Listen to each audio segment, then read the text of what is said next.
اگر میں آپ سے ایک سوال کروں ناراض تو نہیں ہوں گے شیخ صاحب؟ جی کریں سوال، ناراض تو نہیں ہوں گے؟ یہ سوال سخت ہے. نہیں سوال کریں سوال کریں. شیخ صاحب یہ دیکھو، ناراض نہیں ہونا بھائی، میں نے آپ سے اجازت مانگی ہے. یہ جو ہے یہ ہندوؤں کا خدا ہے، اس کو وشنو بولتے ہیں. نوجوان ہے، آسمان میں بیٹھا ہے، خوبصورت بھی ہے، ٹھیک ہے نا. 2-3 ہاتھ ہیں، 4 ہاتھ ہیں اس کے. وہ ہاتھ میں کوئی لوہا شوہا ہے، بادشاہ جیسا ہوں، اس کی شکل خوبصورت بھی ہے. اس کا دوسرا دیکھیں، یہ اپنے وہ کسی آپ کے پاس بھی ہے نا کہ وہ حملۃ العرش جو ہے اس کی شکل جو ہے ان میں سے ایک جو ہے وہ عقاب کی ہے نا، شاہین کی شکل ہے اس کی. یہ جا رہا ہے.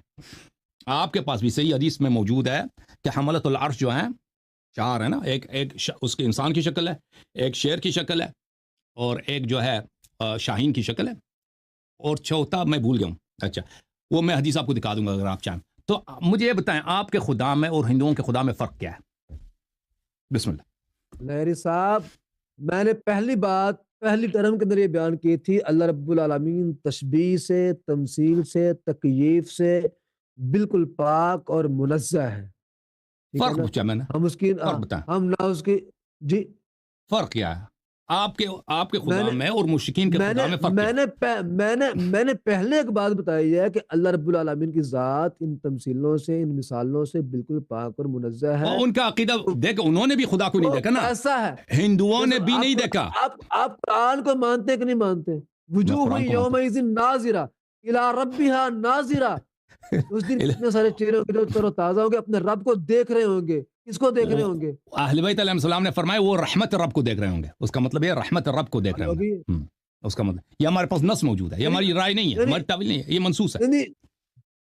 یعنی رحمت کا جو لفظ ہے وہ اللہ رب العالمین صرف اسی ایک خاص مقام کے لیے استعمال کرے، اس کے علاوہ اور جو رحمت ہمیں دنیا میں نظر آتی ہے یا دیگر مقامات میں جو اللہ رب العالمین کی رحمت ہمیں نظر آتی ہے آئے گی، وہ رحمت نہیں ہوگی. وہ کیسی رحمت اس کی تفسیر دیکھیں ہندوؤں کے ہاں بھی دیکھیں، وہ نہیں کہتے کہ ہم نے خدا کو دیکھا. انہوں نے جو تصویر بنائی وہ اپنی کتابوں کی روح سے ان بختوں نے خدا کی جو ہے پینٹنگ کر دی ہے. لیکن ان کا عقیدہ اسے ظاہر ہوتا ہے کہ ان کا خدا ایک نوجوان ہے، آسمانوں میں چلتا پھرتا ہے، سواری کرتا ہے ادھر ادھر، خوبصورت ہے، نوجوان ہے، کئی ہاتھ ہیں، بس اس کی 2 آنکھیں ہیں. آپ بھی کہتے ہیں آپ کے رب کی 2 آنکھیں ہیں، لیکن میں نے جو حدیث میں دیکھا آپ کے رب کے کئی آنکھیں ہیں.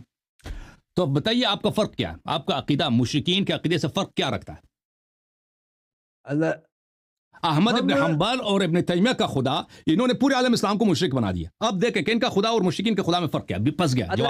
اللہ یاری پھنس کون گیا؟ پھنسا تو خود بیٹھا ہے. میں کہہ رہا ہوں کہ جو نصوص ثابت ہے، جو قرآن بیان کر رہا ہے اللہ رب العالمین اپنی ذات کے بارے میں، جو نبی کریم صلی اللہ علیہ وسلم بیان کر رہے ہیں کہ اللہ رب العالمین کہ جناب وہ ذات یہ ہے، اس کا تعارف یہ ہے، تو ان کے اوپر اللہ دینا یؤمنون بالغیب کا معنی ہی یہ ہے. معنی ہی ہے، فرق نہیں بتا سکا نا. مانا جائے پورے عالم اسلام کو انہوں نے تکفیر کر دیا، کافر کافر، مشرک مشرک. یہ توحید کے ٹھیکیدار بن گئے. ابھی جو ان سے میں بار بار پوچھ رہا ہوں کہ آپ کے خدا میں اور ہندوؤں کے بھگوان جی میں فرق کیا بتا نہیں سکتا. آپ توحید کے ٹھیکیدار بن گئے کہ آپ نے کہا کہ اللہ کا چہرہ ہے ہی نہیں ہے. اللہ کے چہرے سے مراد اس کی رحمت ہے. کمال کر دیا آپ نے کہ اللہ رب العالمین کا چہرہ نہیں ہے.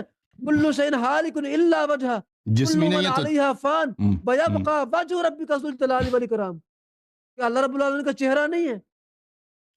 تو ٹھیک ہے نا، آپ کا بھی آپ دیکھیں، ہم مسلمانوں کا، شیعوں کا، اشاعرہ کا، معتزلہ کا، ماتریدیہ کا، حنفیوں کا، ان کے خدا کا مثلا اس طرح انسانی چہرہ وغیرہ نہیں ہے، حیوانوں جیسا چہرہ نہیں ہے.